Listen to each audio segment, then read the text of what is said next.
السلام عليكم، ازيكم؟ عاملين ايه؟ يا رب تكونوا بخير. معاكم اسماء البستاوي، والنهارده هنتعلم مع بعض ازاي تعملي شنطة الفراشة بطريقة سهلة وبسيطة جدا، وان شاء الله تعجبكم. طبعا احنا الفترة دي باذن الله هنكمل سلسلة الشنط الصغيرة علشان العيد باذن الله. كل سنة وحضراتكم طيبين. ولو بتهتموا بالنوعية دي من الفيديوهات ما تنسوش اللايك، لانه بيرفع الفيديو وبيساعد ناس كتيرة تشوفه، وان شاء الله تستفاد منه باذن الله. يلا بينا نشوف الخامات والطريقة مع بعض. اول حاجة بالنسبة للخامات معايا هنا كلها طبعا مقاس 10. معايا هنا لولي مقاس 10. على فكرة اللولي ده خامته عادية مش مستورد او اعلى حاجة، لكن برضو خامته ممتازة جدا. معايا كمان لولي ميكس او الوان او محقون، بيبقى كمان اسمه ايس للناس اللي بتحب تعرف اسامي الخامات عشان تشتريها بكل سهولة. طبعا الاتنين زي ما اتفقنا مقاس 10، فبالتالي انا هستخدم، لو انا مبتدئة هستخدم خيط مقاس 60، لكن انا هنا في الشنطة استخدمت مقاس 70، لان كمان خرز الايس او اللي هو بيكون ملون ده بتكون الفتحة بتاعته اكبر من اللولي بكتير، فانا عايزة الشنطة في النهاية تكون مشدودة ومظبوطة معايا. اول حاجة هاخد قطعة من الخيط وهبتدي ان انا الضم فيها خرزتين من اللولي، وبعد كده خرزتين من الخرز الملون. تمام. وهبتدي ان انا اساوي طرفين الخيط عشان ابتدي ان انا اعمل غرزة رباعية عادية جدا زي ما انتم شايفين كده. هبتدي ان انا امسك طرف الخيط اللي من ناحية اللولي، والطرف التاني اللي فيه الخرز الملون هرجع في اخر خرزة بالشكل ده، بحيث ان انا اعمل الحلقة او الدايرة واسحب منها طرف الخيط التاني. تمام. وبكده تكون اتكونت غرزة رباعية، ولازم تكون النهاية بتاعتي او اكون واقفة على الخرز الملون. بعد كده هبتدي ان انا اقلب الغرزة، هبتدي ان انا الخرز اللي هو اللولي على ايدي الشمال، والخرز الملون على ايدي اليمين، او على حسب راحة ايدك مفيش مشكلة، بس انا همشي بالخطوات دي علشان احدد كل جنب من الخيط ايه الخرز اللي ماشي معاه. هبتدي ان انا اخد 3 خرزات، 2 ملون وواحدة سادة. تمام. الطرف اللي جنب ملون ببتدي ان انا احط فيه خرزة واحدة بس ملونة. تمام. اما الطرف التاني فهبتدي ان انا احط واحدة من اللولي، بعد كده واحدة من الملون. يبقى انا طرف بحط فيه واحدة ملونة بس، والطرف التاني ببتدي ان انا احط واحدة لولي وواحدة ملونة، برجع فيها وبعمل الحلقة. بعد كده بعدي منها طرف الخيط التاني اللي انا من البداية حطيت فيه واحدة بس ملونة. تمام. عشان كده انا من البداية قلتلك لازم نحدد طرفين الخيط، اهنه الملون واهنه اللولي، علشان دايما النهاية معايا يبقى جنب بالشكل ده في اللولي والجنب التاني في الملون. بعد كده هبتدي ان انا امسك طرفين الخيط برضو، هبتدي ان انا اخد 3 خرزات، 2 ملونين. تمام. وواحدة بس من اللولي. طبعا انا هنا كنت بنقي في الالوان علشان انا معايا ميكس الوان، لكن انت لو هتعملي لون ثابت هيبقى اسهل معاكي. طرف بحط فيه خرزة ملونة، والطرف بتاع اللولي بحط واحدة اللولي الاول، بعد كده بحط الملونة وبرجع فيها عشان اعمل الحلقة بالشكل ده، وبعدي منها طرف الخيط التاني. وبكده تكون اتكونت معايا غرزة رباعية، ودايما الالوان بتاعتي ثابتة في مكانها، يعني الجنب اللي فيه الوان ثابت والجنب اللي فيه اللولي كمان ثابت. ده الشكل معايا. لغاية دلوقتي انا عملت 3 غرز. هندخل دلوقتي على الرابعة، والرابعة تبقى برضو بنفس الطريقة. هاخد خرزتين ملونين وواحدة من اللولي، جنب بحط فيه واحدة ملونة، والجنب التاني بحط واحدة من اللولي، وبعد كده واحدة ملونة، بسيب اللولي وبرجع في الملونة، بعمل الحلقة وبسحب من الحلقة الطرف الخيط التاني. تمام. بالشكل ده كونت معايا كمان غرزة رباعية.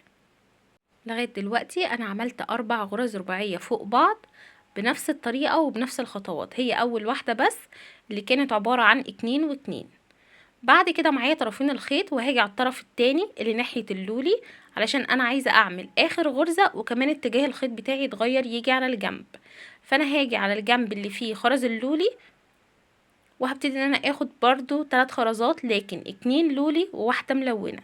هحط 2 لولي واحدة ملونة. تمام اهم. وهاجي على الملونة وهرجع فيها اللي هي كمان اخر واحدة، وهعمل الحلقة وهبتدي اسحب طرف الخيط التاني. تمام.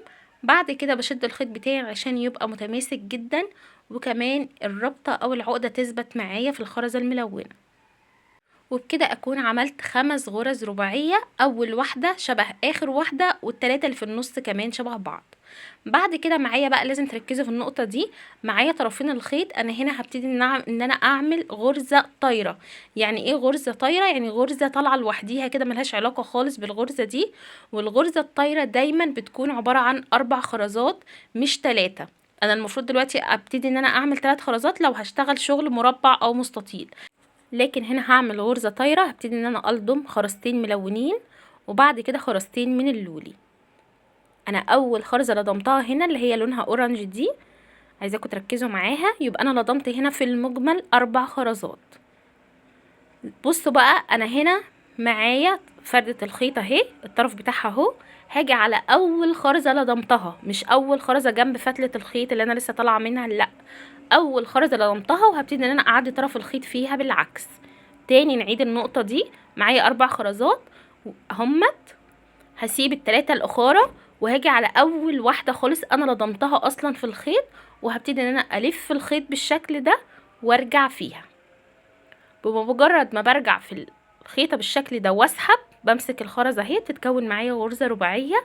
وهنشوف مع بعض يعني ايه دلوقتي غرزة طايرة اهي.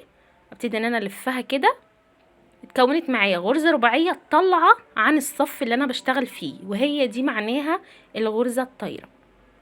تمام، هي هتتكرر معايا مره كمان لو انتوا ما خدتوش بالكم من النقطه دي، مع اني حاولت اوضحها. بصوا بيكون شكلها عامل كده، ما بتكونش متماسكه، بتبقى طايره كده لوحديها. تمام. بعد كده معايا طرفين الخيط طالعين من خرزتين، هبتدي ان انا امشي صف عادي جدا زي ما بعمل في اي شنطه. معايا طرف لجوه وطرف لبره. تمام، باجي على الطرف اللي بره وببتدي ان انا احط فيه خرزتين عشان اعمل غرزه رباعيه عاديه جدا وتمسك لي اصلا كل الشغل ده في بعضه. تمام، هبتدي ان انا احط هنا خرزتين ملونين، برجع في التانية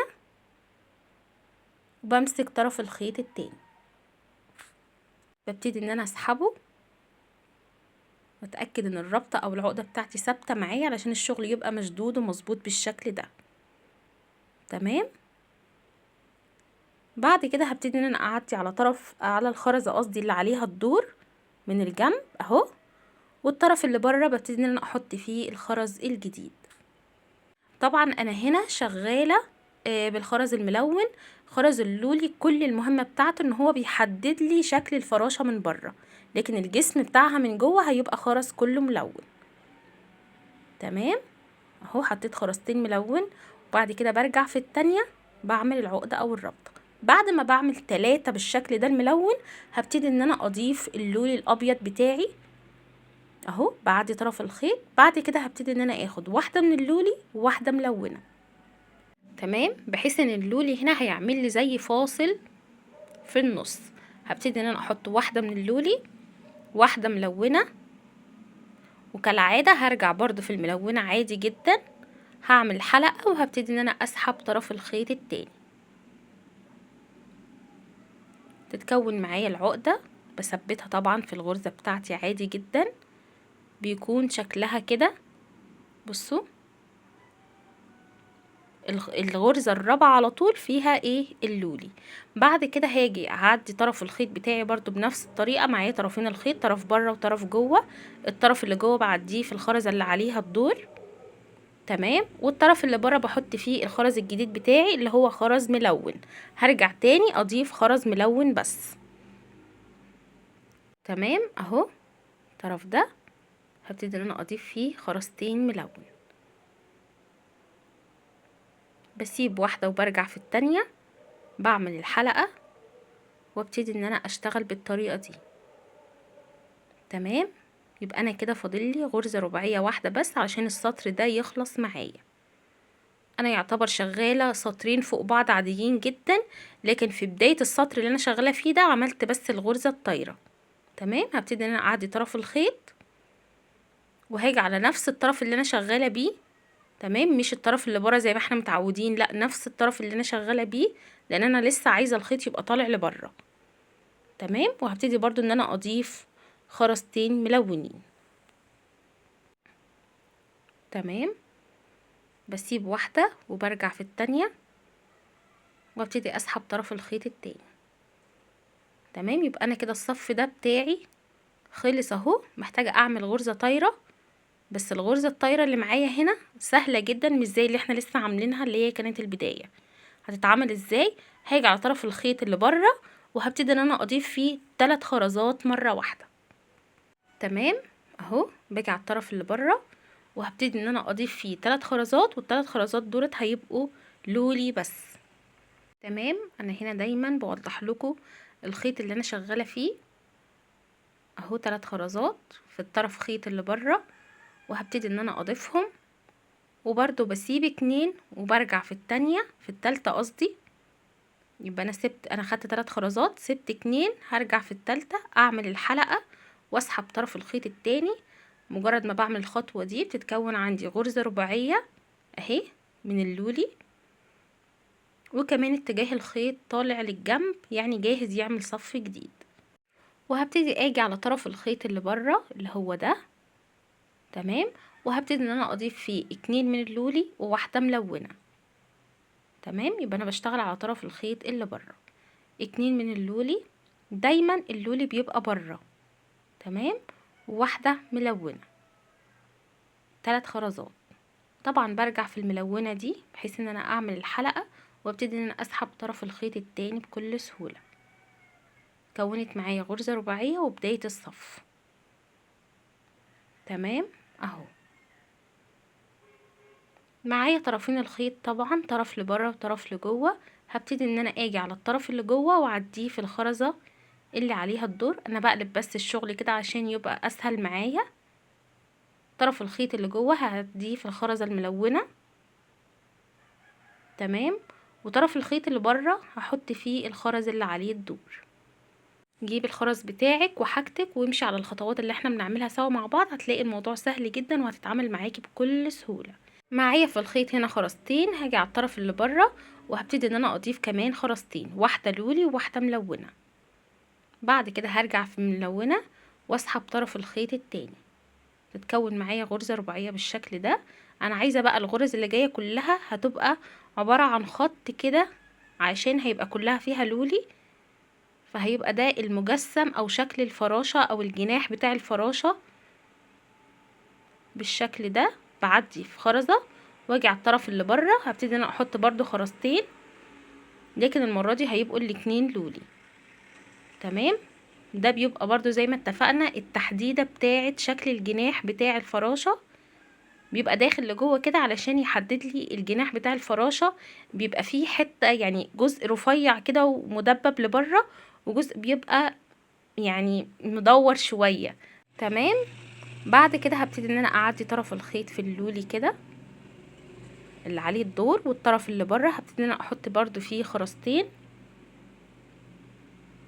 واحدة من اللولي واحدة ملونة. تمام. كونت معايا برضو غرزة رباعية بالشكل ده. تمام. وبمشي بنفس الخطوات برضو، لكن بس الخرز اللي بيتغير معايا، يعني طرف الخيط بيعدي في الخرزة اللي عليها الدور، والطرف اللي بره ببتدي ان انا اضيف فيه خرزتين. لكن هنا بعد ما عملت الجزء ده هبتدي ان انا اضيف خرز ملون بس. الطرف اللي هو بره ده هضيف فيه خرزتين ملون. تمام. يبقى انا عملت كام واحدة فيها لولي؟ 4 فيها لولي، وبعد كده هكمل دولت ملون. بسيب واحدة وبرجع في التانية وبسحبها بالطريقة دي. تمام. بعدي طرف الخيط اللي عليه الدور في الخرزة اللي عليها الدور، وهاجي على الطرف اللي بره وبرضه هحط خرزتين بالشكل ده ملون. بسيب واحدة وبرجع في التانية، بعمل الحلقة واسحب طرفين الخيط بتوعي. تمام. هعدي طرف الخيط لبره زي ما انتوا شايفين اهو، وبرضو نفس الخيطة اللي انا شغالة فيها هبتدي ان انا اكمل فيها بنفس الخطوات. هحط خرزتين ملون كده بحيث ان انا الخيط معايا لسه لبره، انا لسه الخيط بتاعي ما تلمش لجوه، لسه الخيط طالع لبره. وهنا هبتدي ان انا اعمل غرزة لكن بالخيطة اللي بره لوحديها. هاجي على الخيطة اللي بره وهحط فيها 3 خرزات، 2 لولي وواحدة ملونة. تمام. كل ده انا شغاله على الطرف اللي بره اهو، 2 لولي وواحده ملونه، بحيث اللولي يحدد لي الجناح بتاع الفراشه، اما الملونه ديت هي برضو من ضمن الجسم بتاع الفراشه من جوه. تمام. برجع فيها كده وبسحب طرف الخيط التاني. تمام بالشكل ده. بصوا الشكل معايا لغايه دلوقتي عامل ازاي. هاجي بقى على الطرف اللي بره وهبتدي ان انا اعمل غرزه طايره مره كمان. تمام. لكن الغرزه الطايره اللي معايا المره دي هتبقى كلها من اللولي. يعني ايه كلها من اللولي؟ يعني كلها عباره عن 4 خرزات من اللولي. تمام. اهم حاجه تركزي مع اول خرزه بتلضميها. شايفين اول خرزه بلضمها دي اهي دي اللي انا برجع فيها، مش الاخيره من ناحيه طرف الخيط، لا. 3 4. انا كالعاده برجع في اخر واحده اللي هي اخر واحده حطيتها، لا انا عايزه ارجع في اول واحده حطيتها اهو. بسيب ال3 وباجي على اول واحده لضمتها. تمام اهو، اللي هي اول واحده دي، وبرجع فيها الخيط او بعديه العكس كده، تتكون معايا غرزه رباعيه طايره. تمام. انا عايزاكي يعني انت لو طلعتي من الفيديو النهارده عرفتي ازاي الغرزه الطايره بتتعمل، ده بالنسبه لي انا مش عايزه اكتر من كده، لان الفكره بتاعتها بتبقى يعني ممكن تستغربيها في الاول، لكن بمجرد ما بتعمليها بتبقى سهله جدا. بعد كده في نفس طرف الخيط اللي بره حطيت واحده لولي وواحده ملونه ورجعت فيها. بعد كده هسحب طرف الخيط التاني، يعني دي غرزه عاديه جدا. تمام. طرف الخيط اللي جوه بعدي في الخرزه اللي عليها الدور، وطرف الخيط اللي بره بحط فيه الخرز الجديد بتاعي.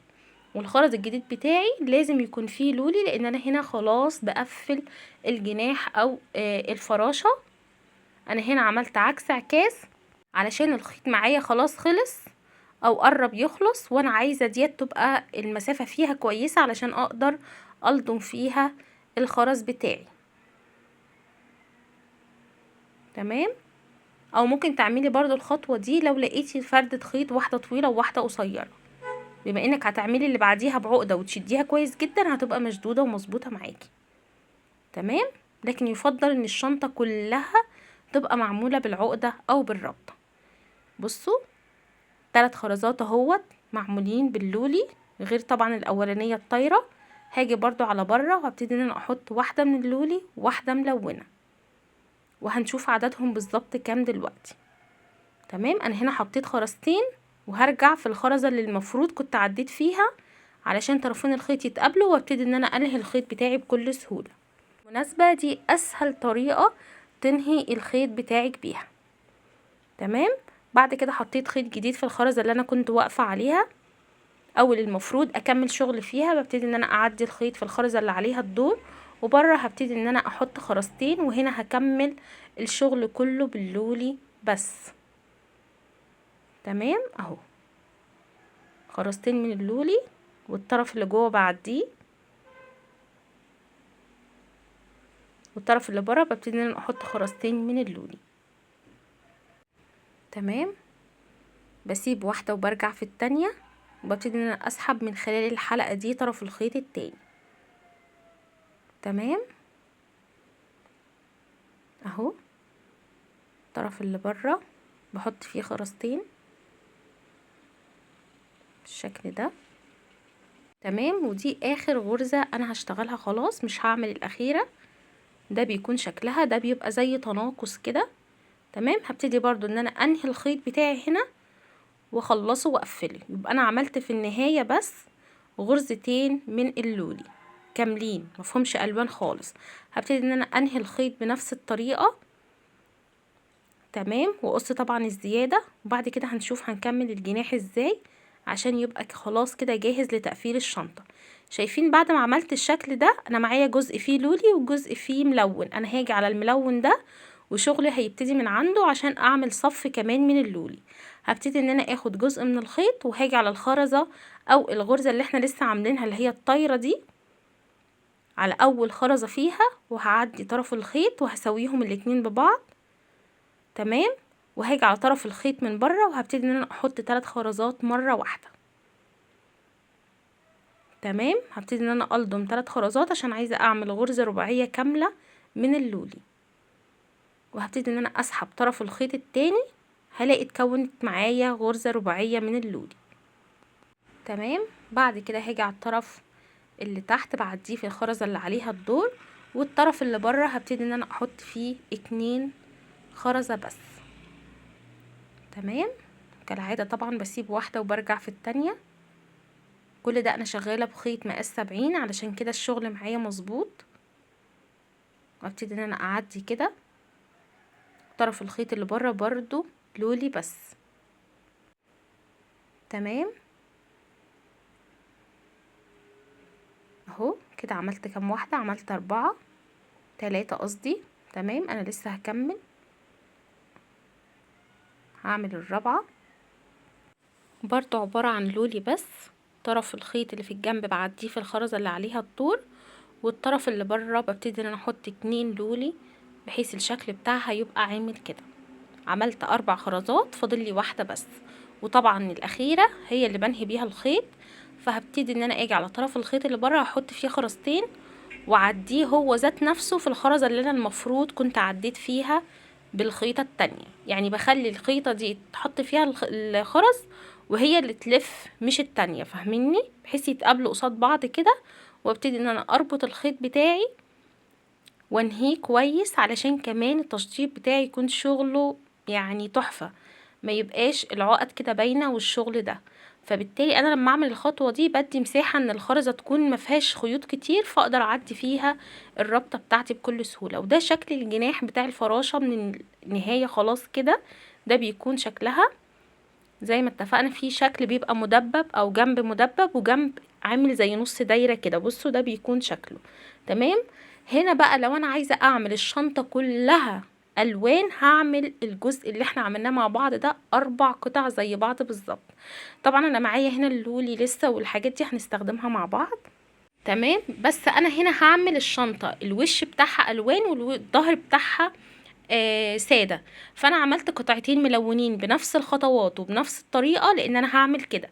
لو انت عايزة الشنطة بتاعتك تبقى كلها الوان هتعملي 4 قطع من اللي قدامك دول او اللي احنا عملناها مع بعض. تمام. فانا هنا عشان عايزة الظهر بتاعها يكون سادة، حسيت ان هو هيبقى اشيك، فعملت 2 ملونين و2 سادة وكلهم بنفس الخطوات اللي احنا اشتغلنا بيها. السادة دي كمان اسهل بكتير. كل الفكرة انك تعرفي الاماكن بتاعة الغرز الرباعية الطايرة، لكن هيبقى كله عبارة عن ملو من اللولي بس. تمام. نفس الخطوات اللي احنا عملناها بنكررها مش اكتر. هبتدي ان انا اجي على كل جزئين وابتدي ان انا اركبهم في بعض علشان يدوني شكل الفراشة او مجسم الفراشة الوش والظهر. يلا بينا نشوف الخطوات ازاي هنقفلهم مع بعض. اهم حاجة مش عايزاكم تنسوا اللايك لو فعلا شغلي بيعجبكم بتستفادوا منه، ولو حتى 1%. حاولوا ما تنسوش اللايك لانه بيرفع الفيديو وبيساعد ناس كتيرة تشوفه بإذن الله وتستفاد منه. كل اللي انا هعمله دلوقتي هجيب القطعتين الملونين معايا وهبتدي ان انا اركبهم او الزقهم في بعض باللولي. تمام. هبتدي ان انا اقفلهم باللولي ان انا معايا الخطوط اللي جوه او تحديدة الشغل بتاعي باللولي. هبتدي ان انا اجيب طرف الخيط كده والضم فيه خرزة واحدة بس من اللولي. تمام. بعد كده هاجي على الجزء ده وهاجي على اول خرزة واعدي فيها بالشكل ده. تمام. وطرف الخيط التاني هعديه في نفس الخرزة اللي في وشها على طول. تمام. بعد كده هبتدي امسك طرفين الخيط وابتدي ان انا اسويهم ببعض. اهي الخرزة اللي انا ضفتها اهي واضحة قدامكم، هي دي، وعديتها في الخرزتين اللي قصاد بعض على طول. وبعد كده هاجي على اي طرف من الاطراف هحط خرزة واحدة من اللولي برجع فيها بحيث ان انا اعمل الحلقة واسحب من الحلقة دي طرف الخيط التاني. تمام. هتلاقي على طول اتكونت معاكي غرزة رباعية وبدأ كمان الجزئين يتركبوا في بعض. تمام. كل اللي انا بعمله هنا ايه، انا معايا هنا طرفين من الخيط، طرف مسؤول عن الجزء ده او الصف ده وطرف مسؤول عن الجزء ده.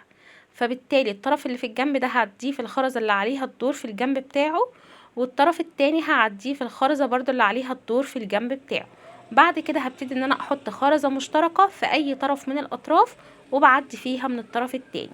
اهو الخرزة المشتركة معايا اهي، برجع فيها مرة تانية وبسحب طرف الخيط التاني بحيث ان الشغل معايا يبقى مشدود ومظبوط بالشكل ده. وبالمناسبة انا الجزء ده بعمله بخيط مقاس 60 علشان انا هنا لسه لما اعمل اللي هي الخرزة الكبيرة اللي بقفل منها الشنطة. تمام. فانا عايزة يبقى برضو معايا مساحة اقدر اشتغل واركب فيها الخرزة وابتدي ان انا انهي الخيط بكل سهولة، لان انا هنا هبتدي انهي الخيط مرتين، مرة في الجزء اللي انا بشتغله ده ومرة تانية لما اعمل القفل بتاع الشنطة. تمام. انا عارفة ان هي تريكات بسيطة لكن بتفرق معاكي جدا في تشطيب الشغل. بعد كده برضو وهكذا ببتدي ان انا اعدي طرف الخيط ده وطرف الخيط ده وبحط ما بينهم خرزة واحدة مشتركة علشان الجزء ده يتقفل معايا بكل سهولة. وبالمناسبة بما ان احنا هنا شغالين بخرز مقاس 10، فطبعا حجم الخرز ذات نفسه بيختلف من حاجة لحاجة. يعني لو عايزة الشنطة بتاعتي تكون اصغر من كده هعملها بخرز مقاس 8، لكن للأمانة مقاس 10 مناسب جدا وبيخلي الشنطة حلوة، وكمان البنوتة تقدر ان هي تستخدمها ويبقى ليها استخدام مش شكل بس. تمام. زي ما انتم شايفين هنا خلاص انا عملت الصف كله. هاجي على اخر خرزة، بصوا اهي، هاجي على اخر خرزة هبتدي ان انا اعدي طرف خيط واحد بس كده، ونفس طرف الخيط اللي انا عديته ده هحط فيه خرزة واحدة بس. تمام. وهرجع في الخرزة اللي المفروض كنت عديت فيها من البداية. تمام. اهو الخرزة اللي المفروض كنت عديت فيها بالخيطة التانية برجع فيها بنفس طرف الخيط، بحيث طرفين الخيط برضو يكونوا قصاد بعض، وابتدي ان انا انهي بكل سهولة، ويبقى عندي مساحة في الخرزة من جوه ان انا ادخل فيها العقدة او الربطة. تمام. هبتدي ان انا اربط طرفين الخيط بتوعي كويس جدا، مرة واتنين وتلاتة واربعة. الفكرة كلها ان انا لما اربط الربطات دي واشد طرفين الخيط العقدة دي بتتفرد معايا بكل سهولة، وبتبقى سهلة جدا انك تخفيها بكل سهولة. هبتدي ان انا اسحبها كده واقص الخيط الزيادة، وبعد كده هبتدي ان انا اعدي طرفين الخيط في اقرب خرزة انا مش هستخدمها تاني. تمام. اهو الخرزة دي انا مش هستخدمها تاني، ولا مثلا في تقفيل ولا في تركيب حاجة ولا اي حاجة خالص اهي. تمام. واسحبها كده لغاية ما تختفي، وهقص الخيط بتاعي. الشنطة كلها من اولها لاخرها ما فيهاش عقدة باينة ولا فيها اي حاجة، تشطيبك زي الفل وحلو قوي. تمام. بعد كده بعد ما عملت الجزء ده زي ما انتم شايفين كده شكل الفراشة بقى واضح معايا، كيوت قوي وجميلة الصراحة. والله مش عشان انا اللي عاملاها بس انا مش عارفة، بحب حاجات الاطفال قوي تبقى لذيذة الصراحة جدا يعني. بعد كده هاجي على الطرفين التانيين وهقفلهم بنفس الطريقة، بس انا حبيت اعمل تريكة كده هنا ان انا اقفلها بالخرز الملون، يعني عكس الوش. يعني الوش كان ملون في ابيض، الخلفية حبيت ان انا اعملها العكس. هبتدي ان انا اقفلها بالخرز الملون طبعا بنفس الخطوات برضو ونفس الطريقة، لكن انا هنا بعدي طرف الخيط الجنب ده وطرف الخيط الجنب ده وبحط خرزة واحدة ملونة. تمام. اهو بصوا الشكل ده، شكلها بجد كان حلو جدا، حتى في نهاية الشنطة كان شكلها حلو. تقدري طبعا تعملي الوش والظهر كلهم ملونين، بس انا حسيت ان كده اشيك بكتير، وما حسيتش ان هي فيها يعني بهرجة الوان كده، لا حسيت صراحة ان هي كده اشيك بكتير. عديت برضو طرفين الخيط وهاجي على طرف من الاطراف بضيف لون خرزة ملونة، برجع فيها وبسحب طرف الخيط التاني. تمام. طبعا انا في الجزء الاولاني او في الجزء اللي هو الوجه بتاع الفراشة وضحت لكم الجزء ده بكل خطواته علشان تبقوا عارفين. هي نفس الخطوات بعيدها تاني، بس زي ما انتم شايفين انا بس غيرت لون الخرز. تمام. كملت نفس الجزء بنفس الطريقة ونفس الخطوات، ونهيت الخيط برضو بنفس الطريقة ونفس الخطوات. تمام. بحيث ان الجزء ده كمان معايا يبقى جاهز على تركيب الشنطة. بصوا شكله عامل ازاي، حلو قوي. تمام. بعد كده هبتدي بقى ان انا اركب الجزئين دول في بعض زي ما انتم شايفين. الجزء ده اللي هو الظهر، وهاجي على الجزء اللي هو الوش وهبتدي ان انا اركبه عليه بالشكل ده. التركيب بتاع الشنطة هنا عبارة عن ان انا بقفل الجوانب بتاعتها زي ما انتم شايفين، او يعني عايزة اقول لكم عموما ان تقفيل الجنب بتاع اي شنطة في العالم طريقته واحدة لكن شكله مختلف. بما ان انا معايا هنا جسم او مجسم على شكل فراشة، فانا يعني الشكل بس اللي هيبقى مختلف، لكن الطريقة هي ثابتة معايا في اي شنطة. كل اللي انا بعمله باجي على الغرزتين او الخرزتين اللي فوق دول، انا هبتدي اقفلها من اول هنا مش هسيب حاجة فيها، يعني مش هسيب واحدة واشتغل على التانية، لا انا هشتغل على اول واحدة على طول، علشان الفتحة بتاعت الشنطة ما تبقاش كبيرة قوي.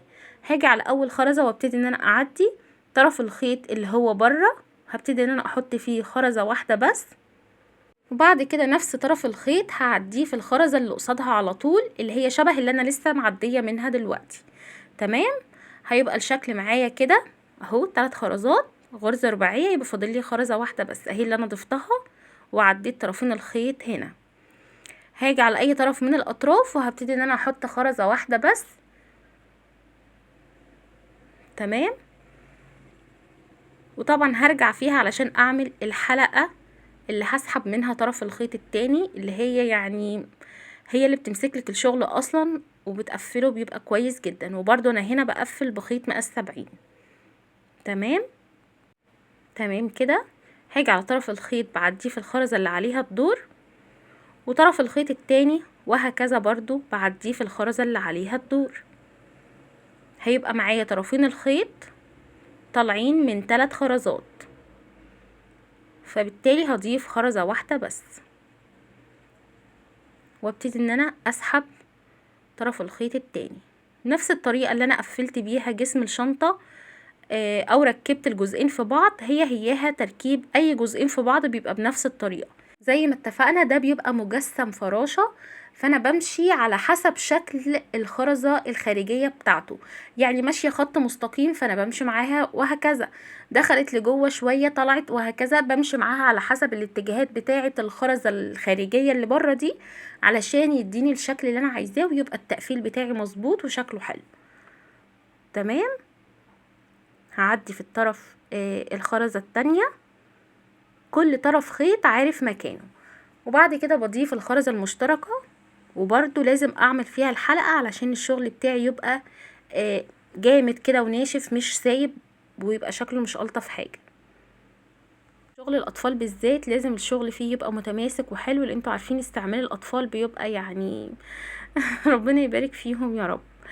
تمام، ببتدي برضو ان انا اعدي طرف الخيط هنا وطرف الخيط التاني بعديه بنفس الطريقة، وببتدي ان انا برضو اضيف الخرزة اللي في النص، وزي ما اتفقنا وزي ما انتوا شايفين نفس الخطوات انا ماشية بيها في كل جنب من الجوانب. بعدي في الخرزة اللي عليها الدور وبضيف خرزة مشتركة في النص، لقيت الشكل بدأ يدخل لجوه يبقى انا معاه، لقيت الشكل اللي بره على حسب المجسم اللي انا بعمله، لكن هي خطوات ثابته وبكررها مفيش اكتر من كده، بحيث ان انا اخلص الدايره كلها او شكل الفراشه كله لغايه المكان اللي انا وقفت عنده.